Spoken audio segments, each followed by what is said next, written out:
Siang atau sore semuanya. Selamat pagi yang di Roma, siapa tahu ada yang di Roma. Saya Romo Thomas Ulun, dulu sudah pernah kenalan ya. Tadi sudah doa semuanya, jadi saya nggak usah doa, langsung aja ya. Oke, kalau semuanya bisa mendengar saya tolong kasih jempol dong. Oke, cool, thank you. Terima kasih buat jempolnya. Saya kasih telunjuk, kasih kelingking menang saya ya. Eee, Ibu Bapak saya mau share screen ya, supaya, mana ini share screen-nya? Oke. Saya mau share screen supaya kita ada guidance untuk uh, pendalaman iman kali ini. Share screen-nya bisa kelihatan semuanya again jempol. Oke, thank you. Baik Ibu Bapak, saya akan memberikan sedikit renungan mengenai Paskah. Uh, Judulnya ini PABT kalau nggak salah ya Bunda Teresa. April 2021. Saya sudah perkenalan kalau nggak salah dulu PABT beberapa bulan yang silam ketika Bapak Ibu masih muda, demikian juga saya. Dan saya mau memberikan lagi renungan pada kali ini mengenai Paskah. Judulnya Transformasi Para Murid menurut Injil Yohanes. Ketika saya ditanya judulnya apa, saya langsung aja ngomong begitu, padahal saya nggak tahu mau ngomong apa. Jadi nanti silakan disambung-sambungin sendiri ya, Ibu Bapak, isinya dengan judulnya pada hari ini. Oke, baik. Ini saya sudah perkenalan, maka saya hanya sedikit perkenalan lagi buat yang belum pernah ketemu saya ataupun yang lupa. Saya Romo Thomas Lunismoyo, saya Pastor Keuskupan Agung Jakarta. Sekarang sedang tugas studi di Brisbane dengan tinggal bersama dengan Uskup Mark ini di sebelah kanan atas. Ini Pastor Odinaka, Pastor Rekan dan saya. Ini pesta ulang tahun. Enggak cuma ulang tahun, kita setiap pagi ada wine ya. Gabungan wine, keju, dan steak yang membuat berat badan saya semakin berkembang dan bertumbuh. Tidak hanya iman, tapi juga fisik. Saya tinggal di Brisbane, ini katedralnya. Ini saya misa online, dan ini adalah tempat tinggal komunitas kami. Jadi kami tinggal berempat dalam satu komunitas, Uskup Mark, Uskup Agung Brisbane, Father Anthony, Uskup Kepala Katedral, Father Odinaka dari Nigeria, dan saya. Father Odinaka sudah pindah dari katedral sekitar 2 bulan yang silam. Kini kami cuma bertiga, 1, 2, 3. Ini sudah remove. Tapi katanya Pak Mali kalau foto bertiga, mengingat apa yang terjadi pada Ahmad Dhani, Maya, dan Mulan, Ahok, Vero, dan Puput, terakhir Kaisang, Felicia, dan satu lagi siapa lupa namanya. Makanya Pak Mali kita foto bertiga, saya masukin yang keempat gitu ya. Maka karena Pak Malik foto bertiga, nanti Bapak Ibu kalau foto keluarga anaknya cuma satu, tolong diajak anak tetangga supaya lebih katanya sah. Baik, itu sedikit perkenalan. Ini how to attend online class. Terima kasih yang buat yang sudah menyalakan kameranya. Jadi kelihatan bahwa saya berbicara dengan orang-orang yang aktif. Kalau yang enggak ya enggak apa-apa. Tuhan yang mengampuni. Saya bawa Tuhan biar sedikit takut. Jadi ini yang akan kita kupas pada hari ini mengenai kisah Paskah, dan saya akan ambil dari Injil Yohanes. Ada beberapa kisah yang saya mau masukkan, enggak semuanya. Dan katanya minggu depan sudah ada tema mengenai iman Thomas. Saya sudah menyiapkan iman Thomas, tapi saya remove sedikit karena biarkan Romo berikutnya untuk memberikan pendalaman yang lebih mengenai kisah Paskah menyangkut Rasul Thomas yang sangat terkenal itu. Yang namanya Thomas biasanya pintar, lucu, hebat. Contohnya saya, biar nggak ngantuk. Udah ngantuk soalnya saya. Kisah awal kebangkitan dimulai dengan kisah yang namanya The Empty Tomb, makam kosong. Apa yang mau kita bisa lihat dari kisah makam kosong ini? Ini ada sebuah teks yang cukup panjang. Saya minta satu volunteer membaca. Ada yang mau membaca? Siapa? Ibu Monik atau Ibu Sindu, Wu Ya, atau boleh Romo saya yang bacakan? silakan Ibu. Ya. Yohanes 20 ayat 1 sampai 18. Pada hari pertama minggu itu, pagi-pagi benar ketika hari masih gelap, pergilah Maria Magdalena ke kubur itu dan ia melihat bahwa batu telah diambil dari kubur. Ia berlari-lari mendapatkan Simon Petrus dan murid yang lain yang dikasihi Yesus dan berkata kepada mereka, "Tuhan telah diambil orang dari kuburnya dan kami tidak tahu di mana ia diletakkan." Maka berangkatlah Petrus dan murid yang lain itu ke kubur. Keduanya berlari bersama-sama, tetapi murid yang lain itu berlari lebih cepat daripada Petrus, sehingga lebih dahulu sampai di kubur. Ia menjenguk ke dalam dan melihat kain kafan terletak di tanah. Akan tetapi, ia tidak masuk ke dalam. Maka datanglah Simon Petrus juga menyusul dia dan masuk ke dalam kubur itu. Ia melihat kain kafan terletak di tanah, sedang kain peluh yang tadinya ada di kepala Yesus tidak terletak dekat kain kafan itu, tetapi agak di samping, di tempat yang lain dan sudah tergulung. Maka masuklah murid yang lain yang lebih dahulu sampai di kubur itu, dan ia melihatnya dan percaya. Sebab selama itu mereka belum mengerti isi kitab suci yang mengatakan bahwa ia harus bangkit dari antara orang mati. Lalu pulanglah kedua murid itu ke rumah. Ada lagi, Bu? Tetapi Maria berdiri dekat kubur itu dan menangis. Sambil menangis, ia menjenguk ke dalam kubur itu. Dan tampaklah olehnya dua orang malaikat berpakaian putih, yang seorang duduk di sebelah kepala dan yang lain di sebelah kaki di tempat mayat Yesus berbaring. Kata malaikat-malaikat itu kepadanya, "Ibu, mengapa engkau menangis?" Jawab Maria kepada mereka, "Tuhanku telah diambil orang dan aku tidak tahu di mana ia diletakkan." Sesudah berkata demikian, ia menoleh ke belakang dan melihat Yesus berdiri di situ. Tetapi ia tidak tahu bahwa itu adalah Yesus. Kata Yesus kepadanya, "Ibu, mengapa engkau menangis? Siapakah yang engkau cari?" Maria menyangka orang itu adalah penunggu taman, lalu berkata kepadanya, "Tuan, jikalau Tuan yang mengambil dia, katakanlah kepadaku, di mana Tuan meletakkan dia, supaya aku dapat mengambilnya." Kata Yesus kepadanya, "Maria." Maria berpaling dan berkata kepadanya dalam bahasa Ibrani, "Rabuni," yang artinya guru. Kata Yesus kepadanya, "Janganlah engkau memegang aku, sebab aku belum pergi kepada Bapa. Tetapi pergilah kepada saudara-saudaraku dan katakanlah kepada mereka, bahwa sekarang aku akan pergi kepada Bapakku dan Bapamu, kepada Allahku dan Allahmu." Maria Magdalena pergi dan berkata kepada murid-muridnya, "Aku telah melihat Tuhan," dan juga bahwa dia yang mengatakan hal-hal itu kepadanya. Demikianlah Injil Tuhan. Terpujilah Terpujilah Kristus. Kristus. Baik, terima kasih Ibu sudah membacakan teks ini. Ibu Bapak, ini teks yang akan selalu dibacakan dan selalu dibacakan dalam peringatan ataupun pesta ataupun hari raya Paskah. Penampakan Yesus yang pertama, dan itu diawali dengan kisah makam kosong. Kisah ini menarik. Nanti kita lihat ya kisah ini bagaimana. Ini saya akan mengupas sedikit, memberikan pendalaman sedikit mengenai Injil Yohanes. Injil Yohanes seperti apa, dan bagaimana kita bisa melihatnya dalam konteks cerita itu. Di sebelah kanan Ibu Bapak ini sudah pernah saya tunjukkan ya teks share screen macam ini mengenai lambang-lambang Injil. Injil Matius, Injil Markus, Injil Lukas, Injil Yohanes punya lambang yang berbeda. Injil Matius lambangnya adalah anak manusia. Saya sedikit ulang ya. Karena Injil Matius dimulai dengan kisah silsilah Yesus Kristus, makanya dimulai dengan anak manusia. Injil Markus lambangnya adalah singa, makanya dimulai dengan kalimat ada suara yang berseru-seru di padang gurun. Dan hewan adalah singa adalah hewan yang identik dengan padang gurun.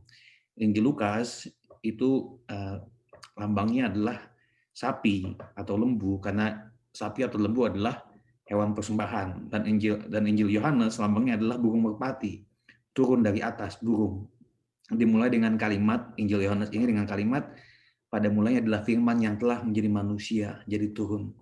Nah, Injil Yohanes adalah Injil yang keempat yang begitu indah dibandingkan dengan ketiga Injil lainnya. Dia ada kisah-kisah yang tidak ditemukan dan hanya ditemukan dalam Injil Yohanes. Ini Injil sastra, begitu indah.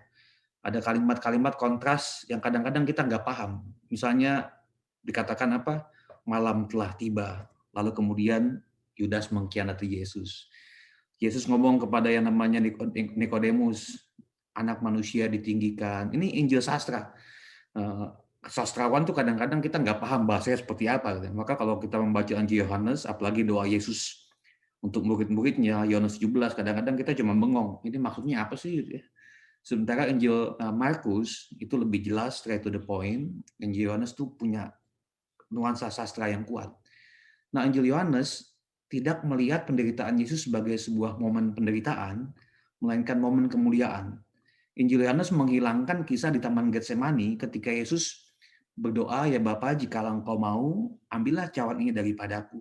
Karena Injil Yohanes tidak pernah melihat penderitaan ataupun penyaliban Yesus sebagai sesuatu yang dianggap tragedi, tapi melainkan kemuliaan.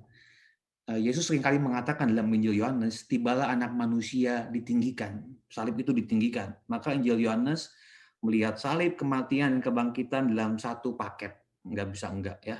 Jumat Agung, Sabtu Paskah, Minggu Paskah itu satu paket. Makanya Ibu Bapak kalau ke gereja tiga-tiganya ya. Kalau yang ke gereja cuma Jumat Agung, nggak hari Minggu, berarti mau mati nggak mau bangkit. Yang ke gereja cuma Minggu Paskah, nggak Jumat Agung, mau bangkit, padahal nggak pernah mati. Jadi kalau ke gereja satu paket ya, walaupun Paskah itu sesuatu yang kadang-kadang ke gereja di masa Paskah kan demanding ya, dari yang namanya hari Minggu Palma, Kamis Putih, Jumat Agung, Malam Paskah, dan Paskah Pagi. Paskah, singkatan dari panitianya susah dan berkeluh kesah. Paskah itu. Jadi memang panjang itu. Ini kalau Injil Yohanes melihatnya sebagai satu paket, demikian juga penderitaan dan kebangkitan Yesus harus dilihat sebagai satu paket. Nah, Injil Yohanes itu punya dua buku, buku utama, The Book of Signs, buku tanda, dan buku kemuliaan. Buku tanda itu dimulai dari Yohanes 1 sampai dengan Yohanes 13. Dimulai langsung dengan Yohanes 2. Menarik bahwa yang namanya Injil Yohanes memulai dengan yang namanya kisah perkawinan di Kana. Langsung buat mukjizat. Jadi Yohanes 1 sampai 13 isi adalah tanda-tanda kemuliaan Tuhan yang ditampakkan dalam tanda-tanda yang dibuat oleh Tuhan Yesus. Sedangkan ayat Yohanes 13 sampai dengan Yesus wafat, yaitu kisah Yesus membasuh kaki murid-muridnya adalah Book of Glory, buku kemuliaan. Inilah yang tadi saya tulis, yang tadi saya ungkapkan dengan yang namanya Injil Yohanes mengungkapkan inilah saat kemuliaan Tuhan, kemuliaan Yesus lewat kematian dan kebangkitannya. Injil Yohanes juga menarik karena dia memuat ada detail dan juga ada misteri. Kadang-kadang dia punya detail yang begitu luar biasa. Dalam tadi teks yang dikatakan oleh yang dibacakan oleh Ibu Cindy, Yohanes itu menulis bagaimana kain sudah tergulung diletakkan di dekat kepala Yesus, satu di dekat kaki. Dengan detail yang ada, Yohanes mau mengatakan I was there. Saya di sana. Saya menyaksikan peristiwa itu. Dan Injil Yohanes itu satu-satunya Injil yang mengungkapkan mengenai waktu. Waktu itu sekitar jam 4 sore. Yohanes mau mengatakan dengan menyebutkan detail itu, dia mengatakan, "Hai folks, hai teman-teman, saya di sana waktu itu dan saya masih ingat betul jam berapa, apa yang terjadi." Tapi juga ada misteri karena dia membuat orang tuh berpikir, "Kamu kok tahu hal ini tapi nggak tahu hal ini?" Itu yang mau kita lihat. Pertama, apa yang detail dan misterinya, contohnya adalah mengenai ketika Yesus menampakkan diri di Danau Galilea. Ini adalah penampakan terakhir menurut Injil Yohanes yang dikisahkan dengan sangat detail bagaimana Yesus itu menyapa murid-muridnya yang sedang di danau menangkap ikan, lalu kemudian ketika sesudah Yesus bersabda, mereka menangkap ikan begitu banyak. Dalam Yohanes 21 ayat ini ada detail dan juga ada misteri. Mengapa Yohanes tuh nggak punya namanya, nggak menyebutkan itu ya. Misalnya Yohanes 21 ayat 2, di pantai itu, ini satu teks yang sama ya, saya nggak memasukkan semua teks. Di pantai itu berkumpul Simon Petrus, Thomas yang disebut Didimus, saya, Nathanael dari Kana yang dari Galilea, Nathanael itu Bartolomeus, anak-anak Zebedeus, berarti adalah Yohanes dan Yakobus, kita sebut ya Simon Petrus, Thomas, Nathanael, anak-anak Zebedeus berarti 5, dan 2 murid yang lain ini. Kita nggak tahu siapa 2 murid yang lain ini. Sedangkan dalam Injil yang sama, teks yang sama, dikatakan apa? Mereka menangkap ikan begitu banyak, penuh ikan-ikan besar, 153 ekor banyaknya. Yohanes mau mengungkapkan ikan-ikannya, teman-teman, saya tuh ngitung ikannya sampai 153. Ini sampai detail begitu Yohanes menyebutkan ikannya sampai 153. Untung dia nggak menyebutkan jenis-jenis ikannya ya. kepanjangan nanti kitab sucinya, disebutkan semua jenis ikannya. Ada ikan baramundi, ada ikan apa gitu ya. Tapi sayangnya mengapa Yohanes menyebutkan 153 ekor ikan, dia nggak menyebutkan siapa dua orang murid yang lain.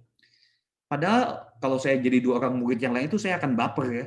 Ini ikan lo sebutin jumlahnya, tapi nama saya nggak disebutin. Yohanes tahu siapa dua orang muridnya yang lain itu, tapi dia sengaja nggak menyebutkan. Dia membuat sebuah misteri di sana. Karena sepertinya Yohanes tuh mau Bapak Ibu kita semua memasukkan nama kita masing-masing di sana. Jadi ketika yang namanya Yohanes membuat sebuah misteri, satu teks yang sederhana saja, ya, kita bisa mengatakan kok Yohanes sempat-sempatnya menghitung 153 ekor ikan, tapi nggak menyebut nama dua orang murid yang lain. Padahal Yohanes saya yakin amat sangat tahu siapa mereka. Dan Yohanes membiarkan kita memasukkan nama kita masing-masing. Nah, Ibu Bapak kembali kepada teks yang sudah dibacakan oleh Ibu Cindy. Apa yang bisa kita lihat? Kumpulan kisah kebangkitan Yohanes kurang lebih ada yang namanya 4 ya. Paling enggak 4. Pertama penampakan kepada Maria Magdalena. Maria gitu ya. Ketika disapa Maria baru nggak itu Yesus gitu ya. Sapaannya itu begitu teng gitu ya. Ini ibaratnya orang sudah kenal banget sapaannya itu kita tahu intonasinya itu nyambung gitu ya. Kalau yang manggil kita ini sama seperti suami istri sudah kenal cukup lama gitu ya. Makanya ketika dipanggil Ma, kita tahu itu suami kita gitu ya. Kalau yang manggil Ma gitu ya, kita tahu anak kita. Mama itu tetangga, itu repot lagi. Intonasi itu beda gitu ya. Kita bisa bayangkan nanti. Gitu. Yang kedua penampakan kepada 10 murid karena Yudas sudah nggak ada dan Thomas nggak ada. Lalu kisah Thomas 11 murid dan kisah di pinggir danau Galilea. Saya akan mengupas sedikit highlight beberapa teks ini dengan beberapa pendalaman kepada yang lain. Kisah pertama kisah makam kosong, kontemplasi 3 murid ya. Yang tadi sudah dibacakan oleh Cindy. Cara paling baik ada beberapa cara membaca kitab suci. Cara yang pertama adalah meditasi, merenungkan kalimat demi kalimat. Cara yang kedua adalah Textio Divina, merenungkan kalimat, lalu kemudian membaca berulang-ulang, melihat dalam konteks. Dan cara yang ketiga adalah kontemplasi. Kontemplasi adalah membayangkan bahwa kita ambil bagian dalam kisah ini. Jadilah satu orang, entah menjadi murid, entah menjadi orang yang ada di sana, bawalah ibu bapak dalam peristiwa tersebut. Dan kontemplasi lebih namanya merasakan apa situasinya, perasaannya bagaimana. Misalnya kisah penyaliban Yesus, di kontemplasi begitu indah. Kita hadir di sana entah sebagai orang yang prajurit, orang banyak, dan lain sebagainya. Kita bisa membayangkan apa yang ada di pikiran mereka. Kita bisa membayangkan apa yang ada di perasaan mereka. Kita be there, hadir dalam kisah itu. Jadi kontemplasi adalah salah satu juga jenis doa ataupun jenis membaca kitab suci. Dan kontemplasi ini begitu baik ketika yang namanya saya mengusulkan ya, ini my point of view. Bagaimana kita mengkontemplasikan kisah 3 murid ini, yaitu Maria Magdalena, Petrus, dan murid yang dikasihi. Oke, kita bisa langsung ngomong murid yang dikasihi adalah Yohanes sendiri. Pertama, dikatakan apa? Ketika hari masih gelap. Kita bisa bayangin ya, perempuan sendiri ketika hari masih gelap datang ke kuburan. Ada nggak adegan macam ini? Ini hanya ada di dalam acara dunia lain di Indonesia gitu ya, untuk mendatangi hantu ke kuburan ketika masih gelap gitu ya. Ya memang secara secara kontekstual ataupun konteks zaman itu, Maria Magdalena datang ketika hari masih gelap karena hari sebelumnya dia nggak bisa datang karena hari Sabat, makanya dia datang ketika hari masih gelap. Tapi ingat Yohanes itu sastrawan ya, sastrawan itu punya kontras gelap terang. Dalam Injil Yohanes begitu banyak diungkapkan mengenai terang dan gelap. Sebab anak-anak gelap lebih menyukai dunia. Akulah terang gitu. Maka ketika dikatakan ketika hari masih gelap, Maria Magdalena ini berjalan menuju makam, ini juga punya konteks, punya arti simbolisme bahwa Maria Magdalena dalam kegelapannya, dalam ketakutan, kesedihannya, dia berjalan menuju terang. Itu satu kemungkinan kita bisa bayangkan sekali lagi apa yang ada di pikiran Maria Magdalena Sepertinya Maria Magdalena itu mau jadi orang pertama, kalau kita bisa bayangkan perasaannya ya, mungkin kita bisa kontemplasi di sana, kita menjadi apa ya, pagi-pagi betul kita melihat perempuan datang seorang diri. Mungkin kita ini habis pulang ronda kita bisa membayangkan, kamu ngapain ke sana gitu ya? Saya mau ke Makkah gitu. Ya. Kamu gila kali ya gitu. Ya. Enggak. Gitu. Saya mau menjadi orang pertama yang menunjukkan rasa hormat saya kepada Tuhan saya. Gitu. Maka Maria Magdalena berjalan dalam kegelapan. Orang yang melihatnya akan sangat aneh, tapi punya arti simbolik sekaligus arti yang luar biasa. Ingat ya, kalau orang sangat mencintai, dia akan melakukan apa saja untuk menunjukkan rasa cintanya. Dalam hal inilah kita bisa melihat Maria Magdalena begitu mencintai Tuhannya, dan itu hadir dalam kisah Maria Magdalena. Yang kedua, Maria Magdalena kubukannya kosong, dia kabur. Oh, kubukannya kosong, dia langsung jump into a conclusion. Dia langsung lompat pada sebuah kesimpulan, maka ya, seorang telah mengambil tubuh Tuhanku. Maka dia datang kembali kepada Petrus dan Yohanes. Kita nggak tahu mengapa dia kembali kepada Petrus dan Yohanes, tapi bagian paling mungkin adalah satu, rumahnya paling dekat. Yang kedua, Petrus dan Yohanes melambangkan dua sosok yang paling kuat dalam para murid ya. Ada sosok-sosok yang paling kuat dalam kisah kemuridan. Mereka itu paling punya power. Petrus tuh punya power karena dia yang pertama dan dia jadi juru bicara. Yang kedua, Yohanes juga sosok yang kuat karena Yohanes itu diungkapkan dalam Injil Yohanes, lagi-lagi ini adalah Injil Yohanes, dikatakan murid yang dikasihi.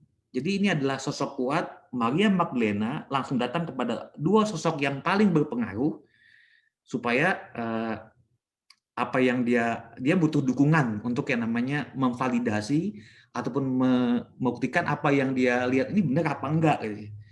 Dan ingat, perempuan sendiri pada zaman itu nggak pernah bisa menjadi saksi. Kalau perempuan sendirian mengungkapkan sebuah fakta, itu banyak yang nggak percaya. Minta maaf kepada para ibu, minta maaf pada perempuan, butuh dua laki-laki pada zaman itu untuk menyatakan bahwa peristiwa ini betul-betul terjadi.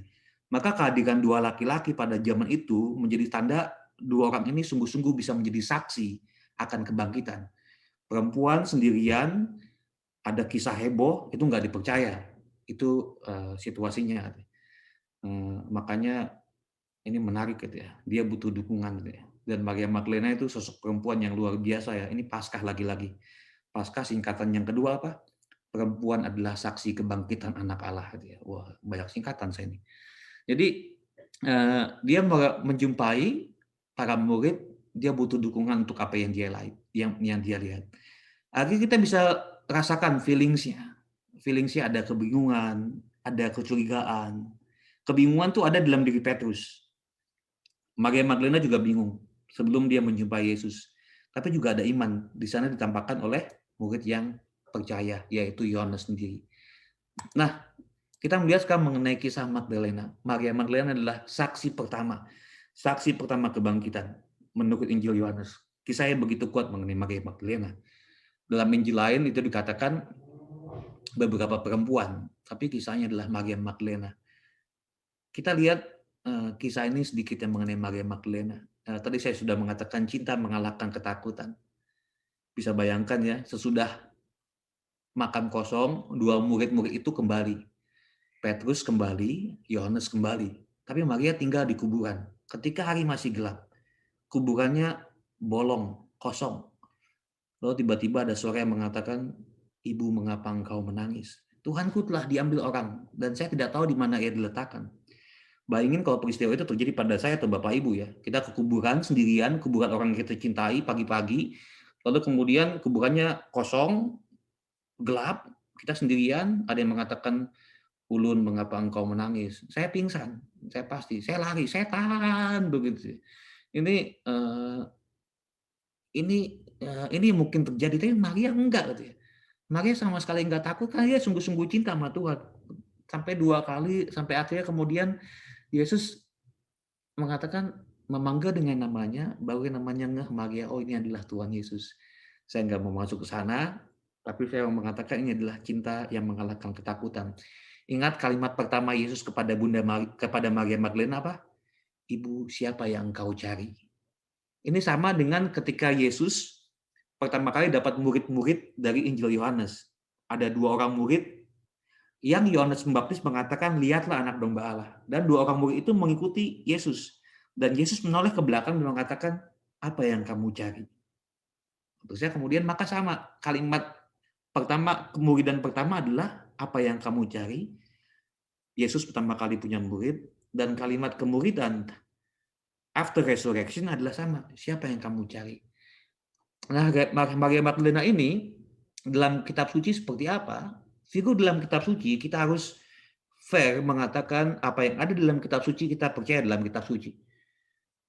Figur dalam kitab suci mengenai Maria Magdalena adalah pertama dia disembuhkan oleh Yesus dari roh jahat, Lukas 8:22.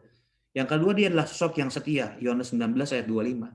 Di bawah salib Yesus berdiri Maria, ibunya, Maria dari Magdala, Maria dari Magdalena, Maria istri Kleopas dan murid yang dikasihi. Jadi 2 kisah itulah yang kita terima dalam kitab suci mengenai Maria Magdalena.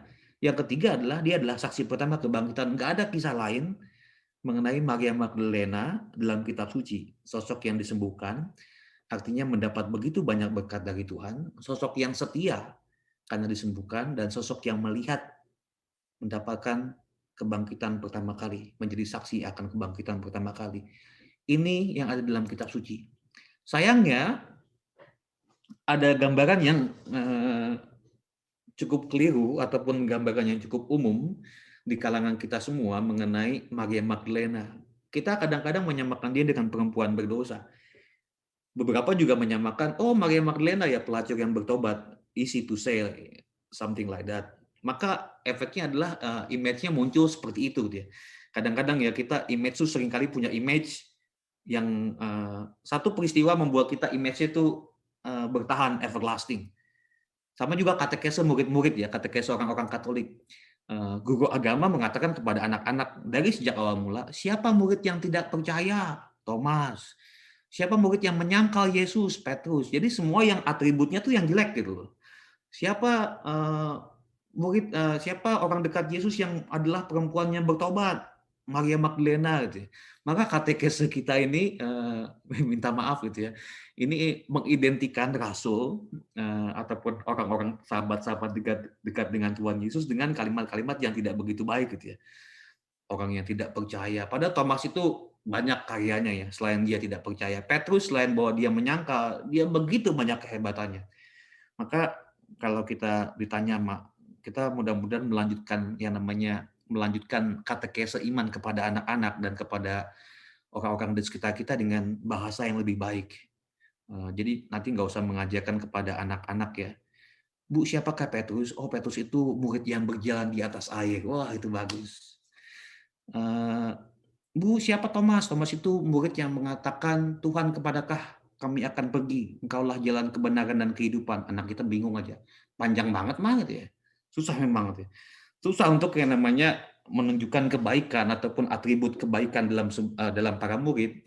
Tapi ingatlah, katekese kita itu unfortunately menggabungkan semua yang nggak baik jadi everlasting. Selamanya akan diingat seperti itu. Nanti kalau ibu bapak tetap mengingat Petrus, Thomas, dan Maria Magdalena dengan atribut macam ini, di surga siap-siap aja dimarahin oleh mereka bertiga ya. Saya udah enggak menyebut mereka. Seperti itu. Dan image ini tampil pertama kali oleh Paus Gregorius yang pertama tahun 591. Kita bisa pahami ya, tahun itu kan belum begitu banyak pengetahuan. Dia menyamakan Magdalena dengan Maria dari Betani.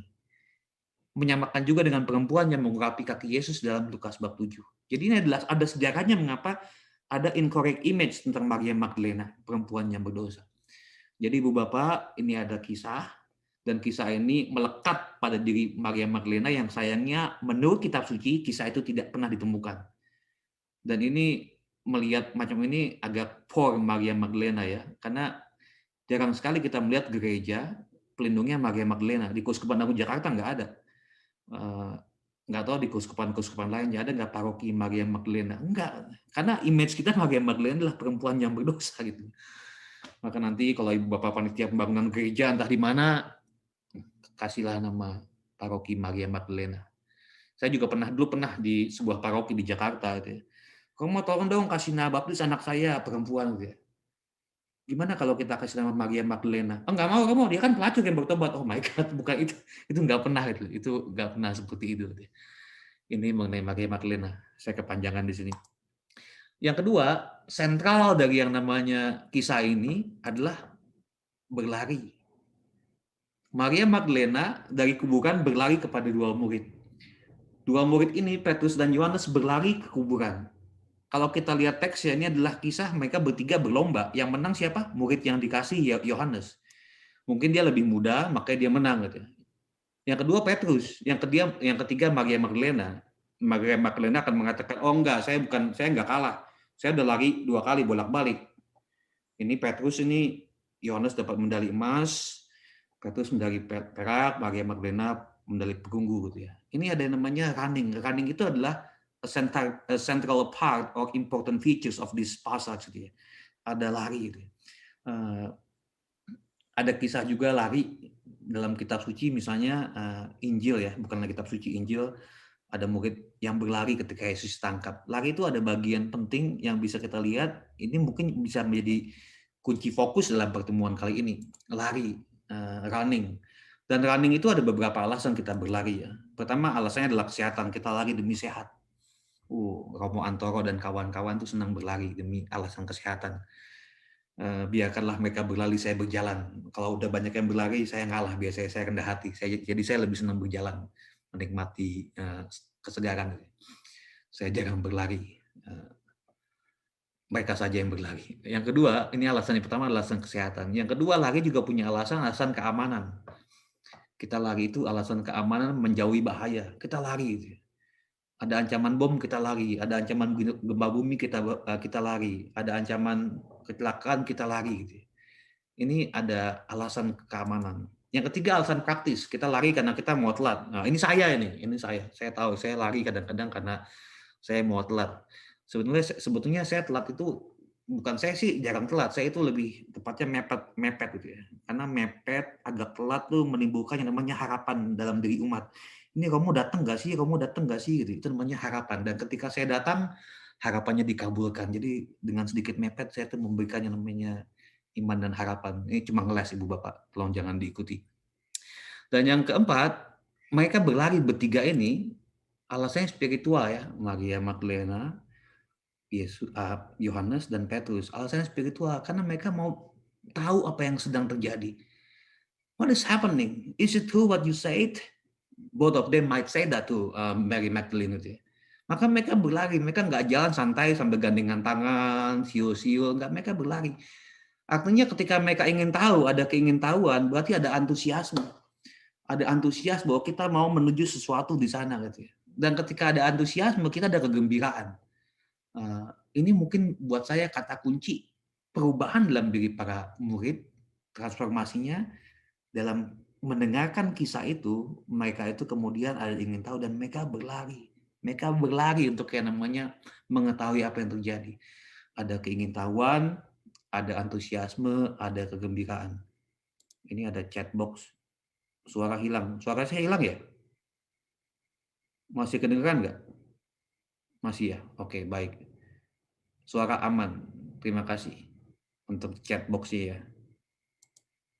Tadi saya sampai di mana? Oh iya, ketika berlari ada keingintahuan, ada antusiasme, ada kegembiraan. Buat saya ini kunci teks ini, salah satunya. Kita membayangkan. Ketiganya punya keingintahuan, ketiganya karena ingin tahu, once you have curiosity, you have enthusiasm. And once you have enthusiasm, you have excitement. Ini bagian dari iman kita. Ini bagian dari iman kita yang senantiasa ingin tahu rencana Tuhan dalam hidup kita, ingin tahu apa yang sedang terjadi dalam hidup kita, ingin tahu apa yang sebenarnya terjadi yang Tuhan berikan kepada kita. Kalau kita ingin tahu, itu leads to antusiasme, maka kita punya antusiasme, ada kegembiraan. Dan mudah-mudahan iman kita tuh dipenuhi dengan 3 elemen ini, ada antusiasme, ada kegembiraan. Maka ada lagi berlomba untuk mengetahui, berlomba menuju Tuhan, berlomba menuju terang di tengah kegelapan. Berbicara mengenai keinginan dan antusiasme, pikiran saya tertuju kepada apa yang sedang terjadi hari-hari ini gitu ya. Kita sudah COVID 1 tahun lebih, setahun beberapa bulan gitu ya. misa online di sebelah atas dan misa gereja kosong, pastor sendirian, teralienasi gitu ya. Situasi macam ini kalau kita berbicara mengenai antusiasme, keingintahuan, kegembiraan dalam iman, ini mempengaruhi kita enggak gitu ya. Kita banyak orang berbicara mengenai gereja pasca Covid, gereja digital. Tapi iman tuh harus mengandung buat saya keingintahuan, antusiasme, dan kegembiraan. Dan saya bersyukur ketika yang namanya online church, itu membuat orang tuh punya namanya ada antusiasme tetap untuk terhubung dengan Tuhan, get connected spiritually with God and with the church represented by the priests and those who serve in the church. Jadi ada get connected gitu ya. Dan antusiasme ini mungkin akan mengubah gambaran gereja beberapa bulan ataupun tahun mendatang ketika COVID sudah selesai gitu ya. Dengan yang namanya online church gitu ya, kita kan bisa shopping ya Ibu Bapak ya. Kita mau misa di mana, hari ini Katedral Bandung, besok Katedral Surabaya, besok Katedral Jakarta. Kalau jamnya sama, pas khotbah kita ganti, khotbahnya nggak menarik, kita pindah ke tempat lain gitu. Atau pas lagi khotbahnya panjang, kita nyetrika dulu ya, nyetrika baju gitu. Asik juga nih misa sambil nyetrika baju gitu. Online church ini ada keuntungannya, ada praktis, hemat gitu ya. Ibu Bapak bisa mengundang pastor dari Brisbane, dari Roma gitu ya, untuk ngomong. Dulu kan sebelum COVID kita nggak pernah bikin yang namanya PABT online gitu ya. Kita senangnya communion, senangnya adalah yang namanya persekutuan gitu ya. Maka pertanyaannya adalah apakah kita masih punya yang namanya mempertahankan ada antusiasme sebagai sebuah persekutuan di tengah masa COVID ini dan nanti sesudah COVID. Saya akan mengatakan nanti sesudah COVID karena saya yakin ini akan selesai. Dan pasca itu tanda bahwa Allah mengalahkan kematian, Allah mengalahkan ketakutan. Tapi mudah-mudahan ada yang namanya antusiasme untuk kembali ke gereja.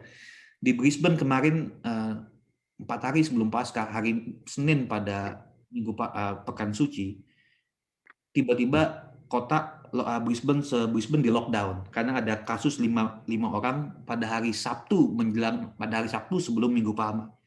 Dan 3 hari itu premier ataupun gubernur mengatakan Brisbane akan di lockdown 3 hari.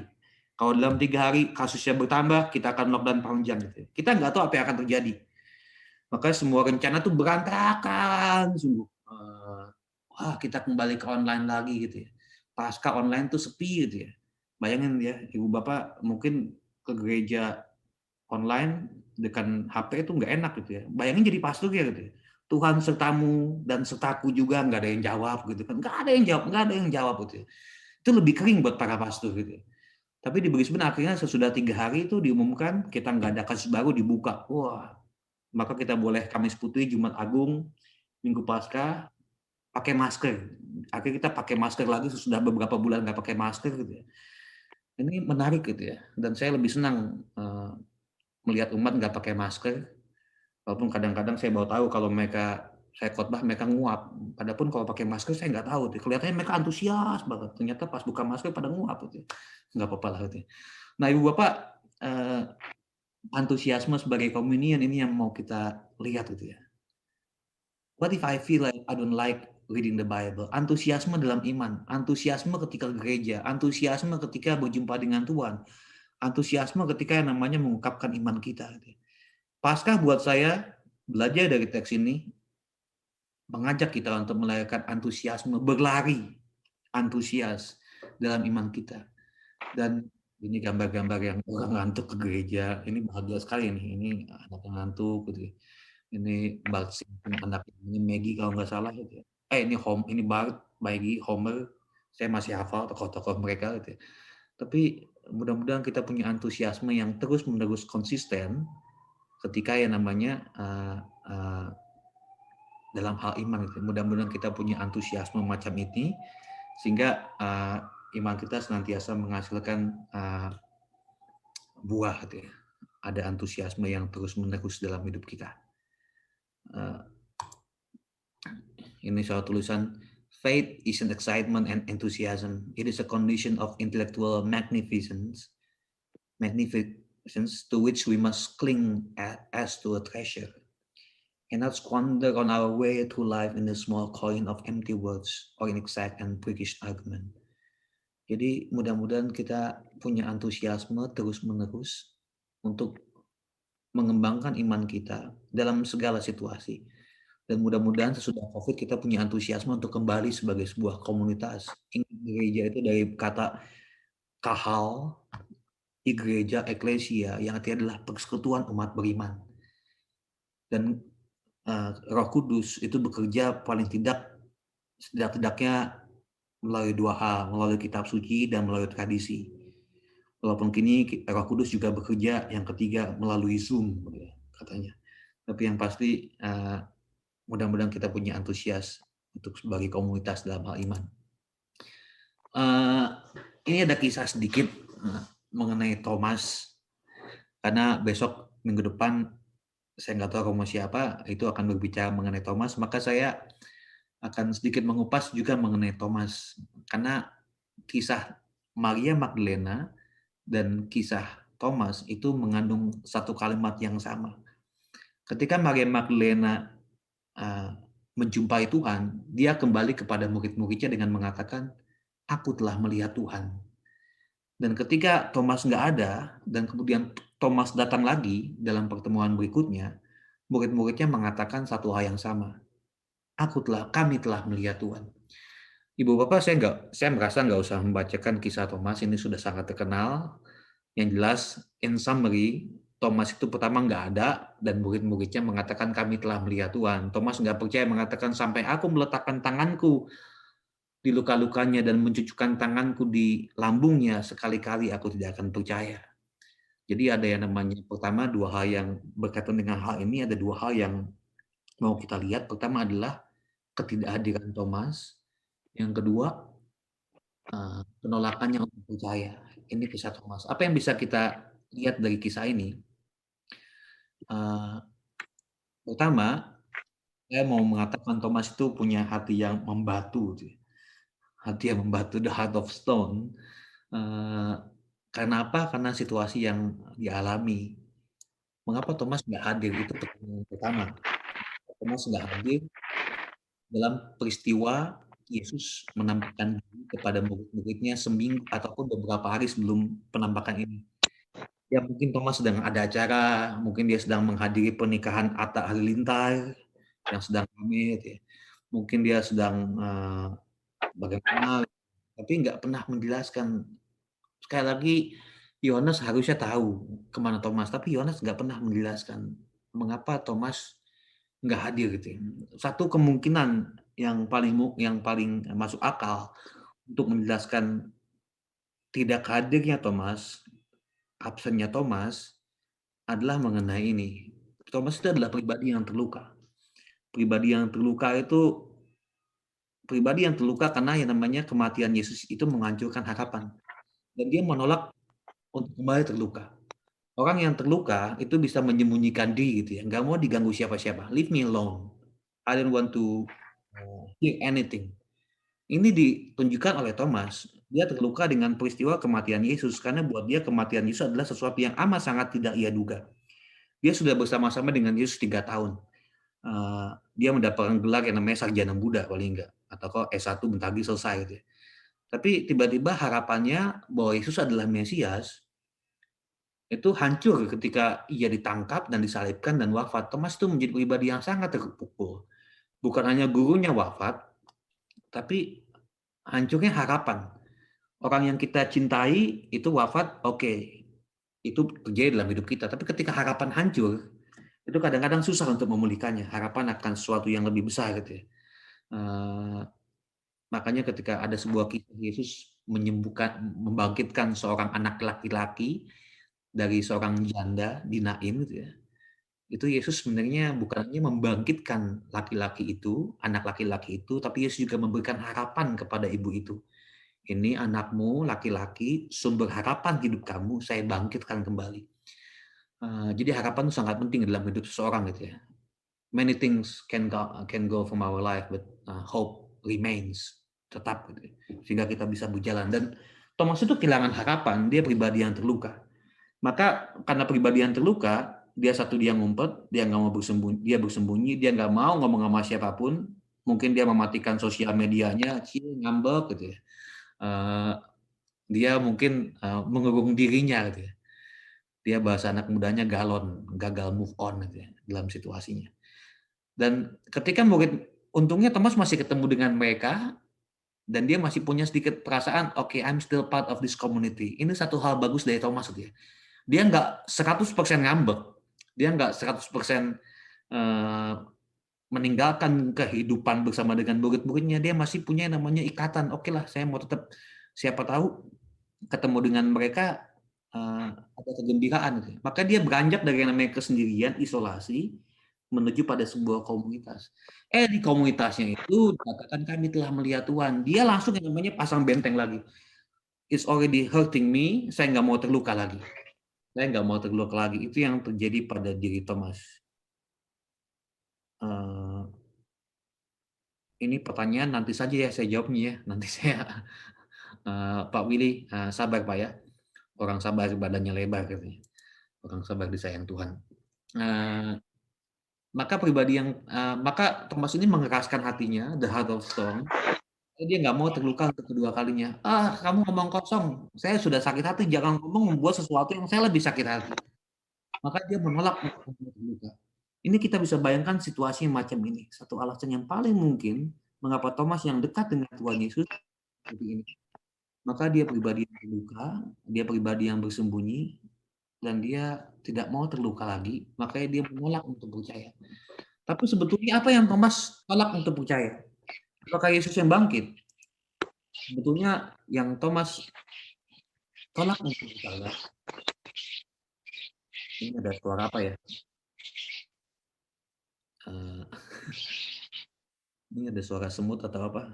Can you hear that sound? Ya, itu pasti sabotase dari gereja sebelah. Kita ampuni mereka, Ibu Bapak. Yang sebenarnya Thomas tolak untuk percaya, buat saya, kalau kita lihat baca ceritanya, itu Thomas bukan menolak untuk percaya pada Tuhan Yesus yang bangkit.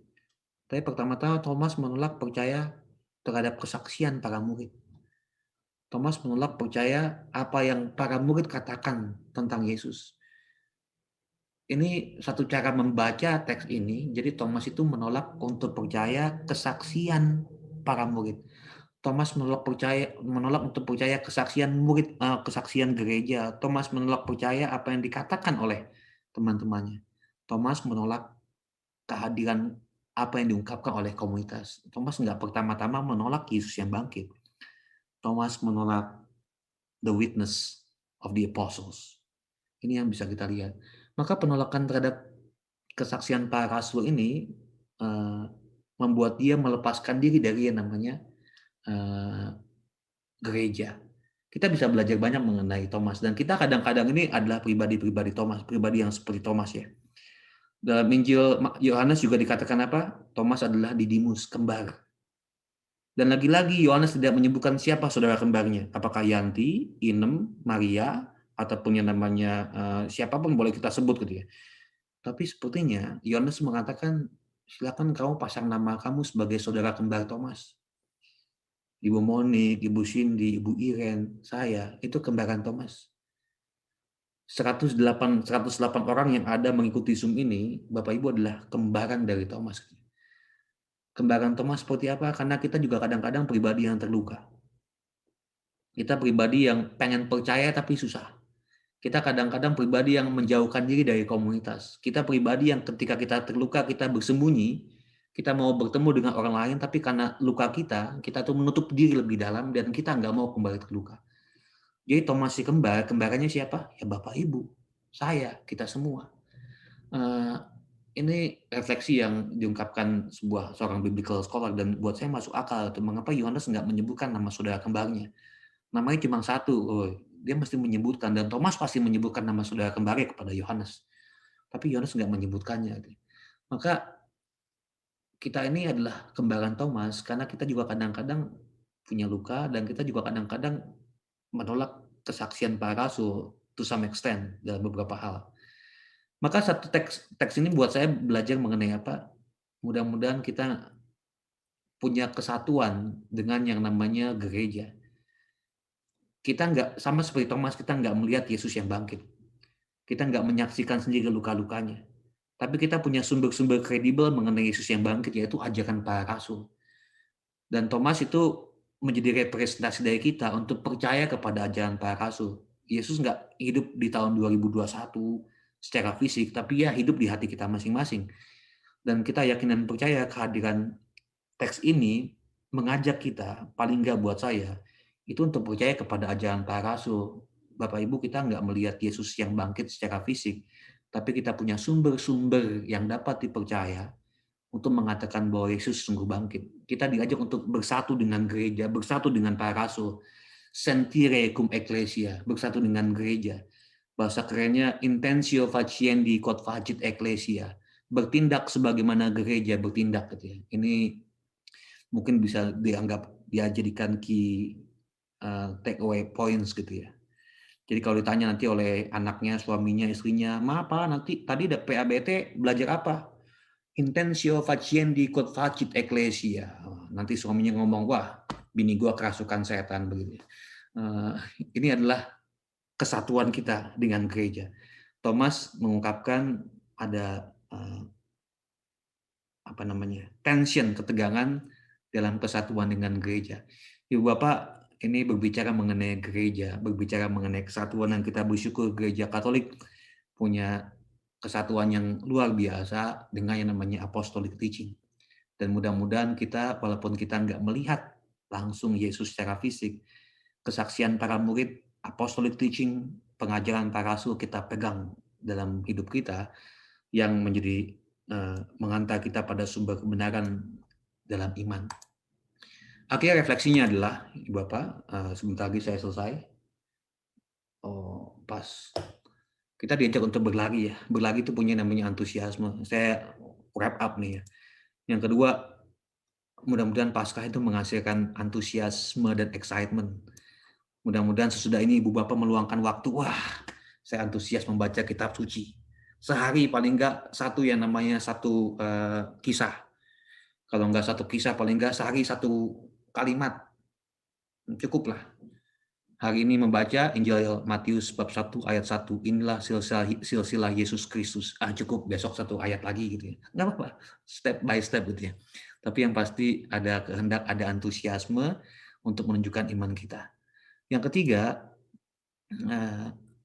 di hadapan Thomas yang terluka, di hadapan Bapak Ibu dan kita semua yang memiliki luka kehidupan, entah dengan berbagai macam sebab, Yesus menunjukkan luka-lukanya. Ini luka-luka saya. My wounds that embraces your wound. Luka-luka saya yang memeluk luka-luka kamu. Luka-luka Yesus ini bukan cuma luka, tapi luka-luka yang menyatukan semua luka-luka. Luka-luka Bapak Ibu, luka saya, dan luka seluruh dunia. Luka karena COVID, dan luka lain sebagainya. Jadi Yesus menunjukkan lukanya, mengatakan saya pun terluka bersama dengan kamu, dan di dalam luka-lukamu, di dalam luka-lukaku, aku menyatukannya dengan luka-lukamu. Gitu. Ini kebanyakan kalimat luka-luka saya ini jadi haus. Saya minum dulu sebentar ya.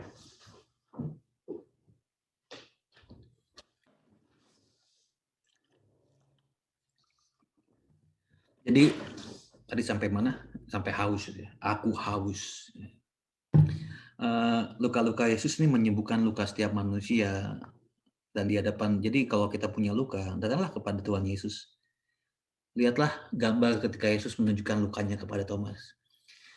Lihatlah bahwa dia itu mengatakan, saya pun terluka dan bawalah lukamu ke dalam lukaku. Mudah-mudahan itu bisa menjadi doa malam kita nanti malam gitu ya. Dan yang keempat, kisah dari Thomas yang tidak percaya kepada pengajaran para rasul, mengajak kita untuk kembali ambil bagian dalam kesatuan dengan para rasul. Faith comes from hearing, we don't see. Maria Magdalena mengatakan, aku telah melihat Tuhan. Para murid mengatakan, kami telah melihat Tuhan. Kita nggak melihat. Tapi fides ex audio, iman muncul dari pendengaran. Faith comes from hearing. Itu yang mau kita ungkapkan, kesatuan dengan kita akan gereja. Akhirnya Paskah adalah kemenangan atas kelemahan manusiawi kita. Ibu Bapak, teks terakhir ini sedikit, ini seringkali saya ungkapkan setiap kali khotbah Paskah gitu ya. Apa bukti kebangkitan Tuhan? Makam kosong itu menjadi indikasi awal. Tapi buat orang Yahudi dan buat banyak orang, makam kosong nggak pernah membuktikan bahwa Yesus bangkit. Itu kurang kuat mungkin. Dalam Injil Matius dikatakan murid-murid Yesus mencuri jenazahnya. Makam kosong indikasi awal dan banyak yang membantah.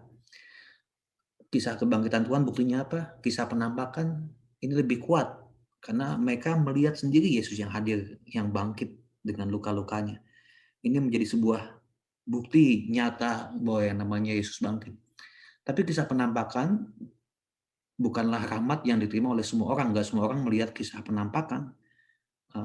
Ini kisah yang terbatas pada beberapa orang yang dipilih. Makanya tetap saja banyak orang yang tidak percaya.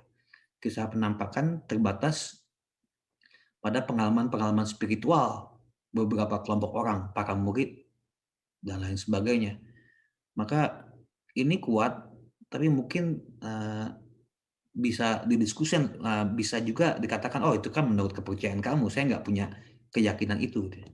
Tapi ada kisah ketiga yang membuat saya yakin bahwa Yesus bangkit adalah transformasi para murid. Sesudah Paskah murid-murid sangat berubah. Ya Ibu Bapak. Sebelum Paskah murid-murid itu ketakutan. Mereka takut sama orang Yahudi. Tapi sesudah Paskah mereka berani keluar mewartakan kisah mengenai Tuhan. Bacaan pertama hari-hari ini mengenai kisah para rasul ya. Sesudah Paskah, para murid itu berubah menjadi pribadi-pribadi yang kuat, berani, nggak peduli dengan ancaman, mereka mewartakan Tuhan. Ada perubahan. Sebelum Paskah, para murid adalah pribadi-pribadi yang tidak paham dengan pengajaran Yesus. Mereka nggak paham, tapi sesudah Paskah, mereka menjadi guru pengajar iman yang mendirikan pondasi-pondasi iman di setiap daerah tempat membentuk yang namanya gereja. Menjadi guru. Mereka menjadi yang namanya guru iman. Ini ada perubahan dan Paskah itu menjadi momen di mana para murid berubah. Sebelum Paskah, Petrus itu ngomongnya sedikit. Sudah Paskah, Petrus ngomongnya panjang. Makanya kalau ngomongnya panjang, khotbahnya panjang hari Minggu, ya anggap aja dia sudah mengalami kebangkitan Tuhan. Gitu ya. Ini peristiwa Paskah. Gitu. Ada perubahan transformasi di sana. Dan sebelum Paskah, murid-murid itu jumlahnya 12. Kemudian ketika Yesus disalib, cuma 4 yang berdiri di bawah kayu salib. Tapi sesudah Paskah, murid-murid berkembang biak luar biasa, pembelahan mitosis dalam bahasa biologi. 4, 8, 12, sampai sekarang jumlah pengikut Kristus itu miliaran. Gitu. Nggak mungkin yang namanya perubahan itu terjadi tanpa bantuan ilahi gitu ya. Kalau kita hanya mengandalkan kekuatan sendiri, kita capek, tersinggung, sakit hati, kita berhenti. Tapi murid-murid ini sepertinya nggak mengenal kata sakit hati, nggak mengenal kata penolakan, nggak mengenal kata mereka mengenal kata penolakan tapi nggak peduli dengan penolakan, mereka maju terus move forward mewartakan kisah kebangkitan Tuhan. Maka ini nggak mungkin yang namanya berasal dari yang namanya pengalaman diri sendiri. Ini nggak mungkin mengandalkan kekuatan sendiri. Kekuatan yang menemani mereka adalah Yesus yang bangkit. Itu buat saya transformasi para murid, kisah perubahan para murid sesudah Yesus bangkit menjadi tanda kebangkitan Tuhan. Terima kasih. Romo mungkin ada pertanyaan, mungkin boleh dijawab dari Pak Willy tadi. Romo, jika Yohanes Penginjil adalah Yohanes rasul anak Zebedeus, apakah mungkin dia menyebut diri sebagai murid yang dikasihi? Ya, ini Pak, ini cara dia untuk menurut Raymond E. Brown, biblical scholar, cara dia untuk tidak menonjolkan dirinya. Cara dia untuk mengatakan bahwa dia adalah murid yang dia nggak menyebutkannya, karena dia mengatakan bahwa dia nggak menyebutkan namanya langsung sebagai murid yang dikasihi. Tapi lagi-lagi ya, ini adalah perspektif Injil Yohanes. Dia membiarkan kita berpikir siapakah dia. Siapakah dia yang namanya murid yang dikasihi. Jadi dia membiarkan kita berpikir siapa dia. Tapi tradisi mengungkapkan ini mengarah pada yang namanya Yohanes sendiri.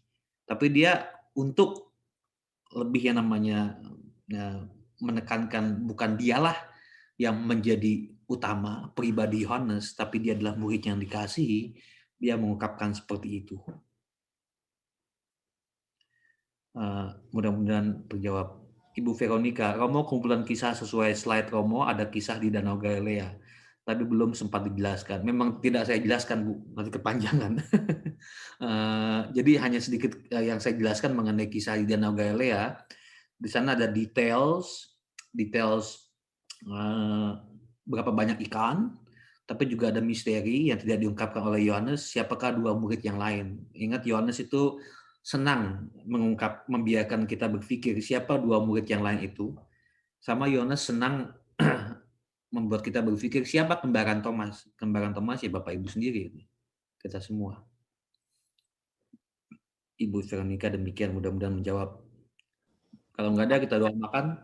Belum Romo, saya mau nanya boleh? Doa makan aja. Iya. Romo tadi di Yohanes 20 ayat tadi ayat 16 yang dikatakan bahwa kata Yesus kepadanya, "Janganlah terus-menerus memegang aku, tetapi aku belum pergi ke Bapakku." Ini maksudnya apa ya Romo kalau Yesus berkata seperti ini, bahwa aku belum pergi ke Bapakku? Dan satu lagi mungkin yang ada sedikit nyambung. Kalau kita mendoakan doa syafaat ya Romo ya. Ini dalam bahasa Inggris kan agak sedikit berbeda dengan bahasa Indonesia. Kalau bahasa Inggrisnya ini kan adalah he descended into hell and the third day he rose again. Arti dari he descended into hell ini apa ya Romo ya? Oh iya Ibu. Moderator boleh nanya ya? Moderator juga manusia Romo. Oke. Banyak Baik Ibu pertanyaan, Cindy, saya Thomas. dalam English speaking country itu terjemahan itu diambil dari Amerika, Australia juga pakai, dan mereka sangat menyayangkan terjemahan hell karena mereka nggak punya kata lain untuk menunjukkan tempat penantian ataupun underworld, karena underworld itu sesuatu yang tidak diterima oleh manusia modern. Apakah itu underworld? Jadi hell itu tidak jadi banyak juga yang menolak kalimat hell karena seolah-olah Yesus sempat masuk neraka. Tapi hell di sini refers to underworld yang kita punya lebih tempat bagus yang namanya tempat penantian. Bahasa Yahudinya atau bahasa Ibraninya mungkin nanti bisa ditanya kepada yang mereka yang bisa bahasa Ibrani, itu tidak menunjuk pada neraka tapi pada namanya underworld, tempat penantian sebelum orang tuh beranjak diangkat ke surga gitu. Itu dari yang kedua. Yang pertama, jangan memegang aku sebab aku belum pergi kepada Bapa. Ini teksnya ini menarik sekali untuk dikupas gitu ya. Satu kemungkinan dalam teks bahasa ya, nanti bisa dicek kepada Romo Yosef Susanto, mudah-mudahan dia mengajar mengenai hal ini gitu ya. Itu Maria itu mau memegang karena sangat rindu gitu ya, mau memegang Yesus, ataupun dikatakannya lebih tepatnya ya, seingat saya, Yesus mengatakan, udah berhenti memegangi aku, sudah cukup. Itu yang pertama. Yang kedua, ini idenya ini mengarah pada yang namanya glorified body, tubuh yang mulia. Ini sengaja dipakai untuk menunjukkan ada yang namanya tension tentang ide Yesus yang bangkit. Jadi dalam kisah Maria Magdalena, kalau kita artikan macam itu, berarti belum ada yang namanya sentuhan fisik antara Yesus yang bangkit dan manusia. Jangan memegang aku, sebab aku belum pernah pergi kepada Bapa. Lalu kemudian ketika Yesus menampakkan diri kepada para murid, dia mengatakan apa? Damai sejahtera bagi kamu. Lalu dia menghembuskan Roh Kudus kepada mereka. Lalu kemudian ketika dia menampakkan diri kepada Thomas, dia mengatakan inilah lukaku. Taruhlah tanganmu di sini. Lalu taruhlah jarimu di lukaku. Apakah Thomas melakukannya? Enggak dilakukan. Maksudnya kitab suci tidak pernah menceritakan itu. Jadi kalau boleh kita lihat flow-nya, ini ada yang namanya pergerakan dalam jemaat pada zaman itu. Apakah Yesus yang mereka lihat, sungguh-sungguh Yesus yang bangkit? Was it the same Jesus before he died? Gitu ya? Atau jangan-jangan hantu? Karena apa? Karena dikatakan Yesus pintu-pintu tertutup rapat, lalu kemudian Yesus masuk ke dalam ke dalam ruangan. Akhirnya puncak yang namanya kisah kebangkitan itu untuk membuat mereka mengerti bahwa it is the same Jesus that you knew before the crucifixion. Kisah puncaknya kebangkitan menurut Yohanes adalah kisah di Danau Galilea. Adakah kau punya ikan? Lalu dia makan, dia makan.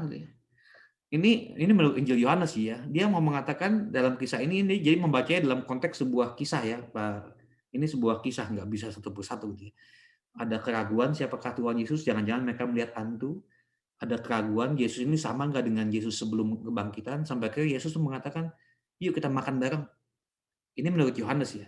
Jadi dikatakan bahwa saya ini tubuh saya, I am the same but I am not the same. Saya itu sama sekaligus nggak sama. Beda dengan Injil Lukas. Injil Lukas kan langsung ketika memecah roti, kisah di Emmaus. Lalu Yesus makan ketika murid-murid Yesus ikut makan ketika murid-muridnya sedang berkumpul. Maka kalimat jangan memegang aku adalah sebuah perjalanan pemurnian iman para murid menurut Injil Yohanes dari yang tidak mengerti siapakah Yesus, kebingungan mengenai siapakah Yesus yang bangkit, sampai akhirnya mereka punya pemahaman, oh, this is the same Jesus that we know, whom we know. Demikian Bu, sampai akhirnya mereka ada sentuhan fisik antara Yesus dengan mereka, dengan yang namanya makan bersama tadi. Kepanjangan saya jadi satu session lagi nih. Ada lagi? Terima kasih Romo untuk penjelasannya. Bapak dan Ibu sekalian, apakah ada pertanyaan lagi? Boleh langsung ditanyakan tanpa harus ketik capek-capek. Mungkin boleh dinyalakan audionya dan langsung menanyakan. Apakah ada? Silakan tanya apa aja, sederhananya kapan saya pulang ya. Romo, jadi apakah kalau kita ngelihat dari transformasi fisik Yesus sejak Yesus itu bangkit dari awal di makam sampai Yesus naik ke surga, apakah memang secara di kitab suci itu ada perubahan-perubahan tertentu? Soalnya kadang kita ngelihat kalau Yesus bertemu dengan murid-muridnya, kadang ada yang mengenalin, ada yang tidak mengenalin, ada yang mengenalin dari suara, ada yang tidak gitu. Apakah kira-kira itu maksudnya secara di kitab suci itu ada penjelasannya nggak? Di dalam kitab suci nggak ada penjelasannya, tapi kisah Yesus sesudah kebangkitan dengan semua kebingungan, keanehan, itu menjadi pendasarkan mengenai namanya ajaran kebangkitan badan. Ajaran kebangkitan badan itu jadi pertanyaan, apakah tubuh kita tuh sama sesudah mati dengan sebelum mati? Kita nggak tahu karena belum pernah ada orang mati bangkit mengatakan kayak sama gitu ya. Sama juga saya bertanya, apakah orang-orang yang sudah meninggal yang dulu gitu ya, sama nggak tubuhnya beberapa tahun kemudian gitu ya. Ibaratnya mama saya meninggal ketika saya usia 24 tahun gitu ya. Dia usia 55 gitu ya. Saya mengenali wajahnya. Tapi misalnya nanti saya meninggal usia berapa gitu ya. Mama saya masih mengenali saya nggak? Tubuh saya, wajah saya sama nggak seperti ketika saya usia 24 tahun? Kan itu jadi pertanyaan kan, kebingungan kan. Maka kisah kebangkitan Yesus sesudah kisah tubuh Yesus sesudah kebangkitan adalah menjadi intisari ajaran kebangkitan badan. Bahwa ada tubuh yang mulia. Ini menurut kitab Katekismus Gereja Katolik. Ada tubuh yang mulia. Tubuhnya ada kesamaan namun juga ada juga ketidaksamaan di sana.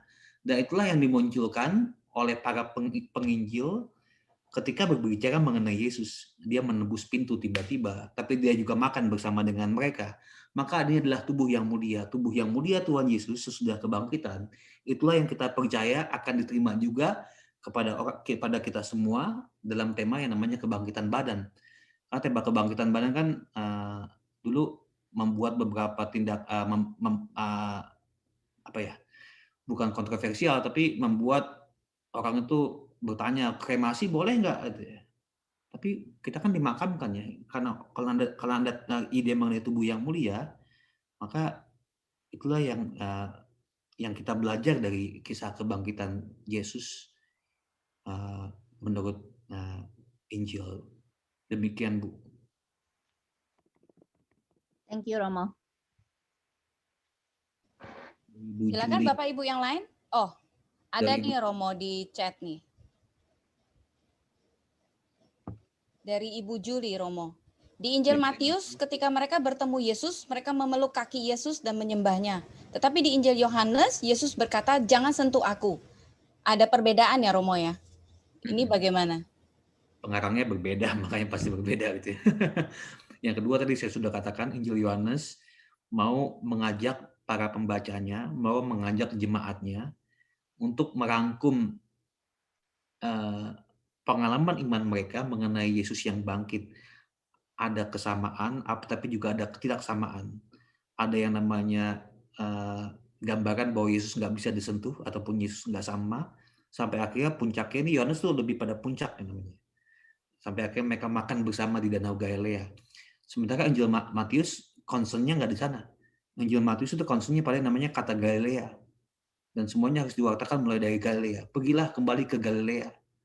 Jadi nggak bisa dibandingkan ide mengenai tubuh fisik Yesus sudah kebangkitan antara Injil Yohanes dengan Injil Matius.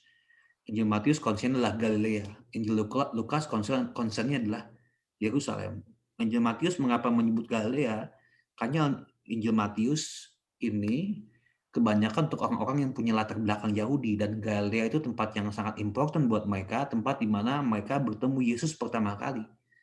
Jadi seperti itu, kita sayangnya nggak bisa membandingkan seperti itu mengenai tubuh Yesus yang bangkit seperti itu. Ibu Tami, jumlah 153 ikan yang dijala apakah sebenarnya hanya simbol saja, bukan jumlah ikan, jenis ikan yang sebenarnya? Mungkin dalam bahasa Ibrani ada hal lain gitu, Ibu Utami, saya nggak bisa bahasa Ibrani, saya bisa bahasa kalbu sama bahasa cinta. Jadi saya nggak tahu. Mungkin nanti ketika berbicara dengan dokter kitab suci, mungkin Romo Yosef ataupun Romo yang lain bisa menjelaskan. Tapi masuk akal untuk mengatakan ini bisa saja simbol bahwa ini ada yang mengartikan demikian. Saya itu bukan biblical scholars ya, saya bukan belajar kitab suci sampai S3, walaupun Samsung sudah S10 gitu ya. Saya nggak belajar S3 untuk kitab suci, tapi saya membaca, dan dalam bacaan saya terhadap teks ini ada yang mengatakan 153 orang adalah jumlah bangsa-bangsa. Jadi ketika Yesus mengatakan mereka menjala ikan sampai 153, Yesus mengatakan kamu itu saya jadikan muridku, tangkaplah semua bangsa-bangsa ini, jadikanlah semua bangsa muridku. Gitu ya. Ini kan cara pendekatan membaca kitab suci. Tapi terima kasih untuk pertanyaannya. Saya merasa dengan pertanyaan-pertanyaan ini ada antusiasme. Antusiasme adalah buah Paskah gitu ya. Silakan bertanya, malu bertanya sesat di jalan, banyak bertanya malu-maluin juga. Tapi enggak, ini adalah ada antusiasme terhadap iman. Tapi saya prefer melihat 153 ikan ini dalam konteks Injil Yohanes yang senang bermain antara details dengan misteri. Yohanes ketika bermain dengan details, dia mengungkapkan I am the witness of that situation. I was there. Ini untuk mengatakan saya sungguh-sungguh hadir, cerita saya valid loh guys. Terima kasih. Terima kasih Romo. Satu lagi boleh ya Romo? Boleh. Ini menarik karena tadi kan Romo mengatakan bahwa kebangkitan badan itu belum pernah terjadi sebelumnya ya Romo ya? Gimana Ibu, maaf? Kebangkitan badan itu belum pernah terjadi sebelumnya. Betul Romo, tadi dikatakan seperti itu. Nah, saya tadi baca di Matius 27 ayat 52 sampai 53 Romo, pada saat Yesus kuburan-kuburan terbuka dan banyak orang kudus yang telah meninggal bangkit. Dan sesudah kebangkitan Yesus, mereka pun keluar dari kubur lalu masuk ke kota kudus dan menampakkan diri kepada banyak orang. Ini bagaimana ya Romo? Berarti ada kebangkitan yang lain juga gitu, selain Yesus yang dibangkitkan? Nanti itu bisa satu session sendiri Bu ya untuk menjelaskan itu ya. Injil Matius harus dilihat dalam pendekatan lain. Injil Matius itu kadang-kadang wow, ada striking moment. Tabir baik Allah terbelah dua dan lain sebagainya. Ada striking moment yang nggak bisa dilihat literally, tapi dilihat dari yang namanya kisah, bahwa Injil Matius itu kisahnya seperti apa, simbolisnya seperti apa. Unfortunately saya nggak bisa menjawab langsung kisah macam itu karena saya belum mempelajarinya. Nanti kalau saya sudah belajar, silakan kontak saya. Nanti WhatsApp saya aja Bu, paling saya blok. Baik Romo, saya tunggu itu. kalau udah mempelajari. Romo, Tapi, ada pertanyaan lagi nih dari Pak Willy. Ada pengajaran simbol Injil Markus adalah manusia, sedangkan Injil Matius adalah singa. Injil Markus adalah manusia, sedangkan Injil Matius adalah singa. Mana yang benar? Tadi saya mengatakan di bagian awal Matius tuh simbolnya adalah anak manusia, Markus itu singa. Ya, sepertinya yang betul saya, tapi kalau dia yang betul ya nggak apa-apa. Tapi coba aja nanti dicek di Google. Saya merasa apa yang saya ajarkan itu yang menjadi pengetahuan umum gitu ya. seperti apa. Tadi kembali kepada mengenai Ibu Cindy, mengenai Injil Matius, apakah itu menggambarkan sesuatu kebangkitan orang-orang mati simultaneously pada saat itu? Saya kok nggak merasa demikian ya. Saya merasa itu adalah semacam yang namanya attraction yang dipakai oleh Injil Matius untuk mengungkapkan betapa dahsyatnya kisah kebangkitan Tuhan Yesus. Betapa dahsyatnya yang namanya ini memulai sebuah hidup baru. Karena kan Injil Matius kan harus dilihat dalam konteks lebih luas, yaitu perjanjian lama ya. Ini kan untuk orang-orang Yahudi, kebanyakan orang berlatar belakang Yahudi. Maka Injil Matius ini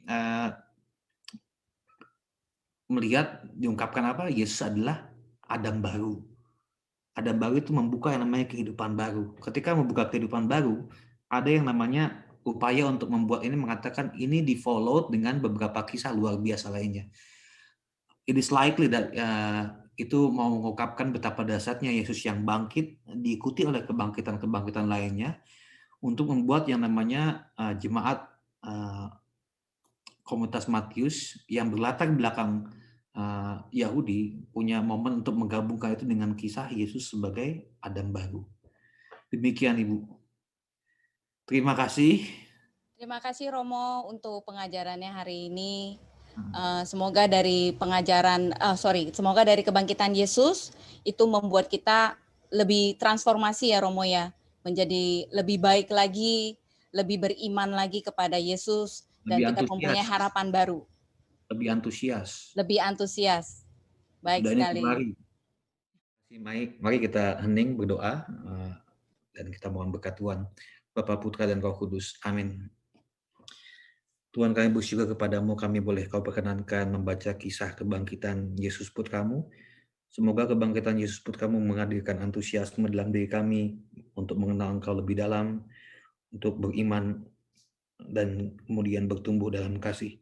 Semoga kami senantiasa datang ke hadapan-Mu, berlari dengan penuh antusias, dan kami membawa luka-luka kami untuk berjumpa dengan Engkau yang terluka, dan Engkau menyembuhkan luka-luka kami dan memberikan kami kehidupan baru, sebab kebangkitan Yesus Putra memberikan kehidupan baru kepada kami semua.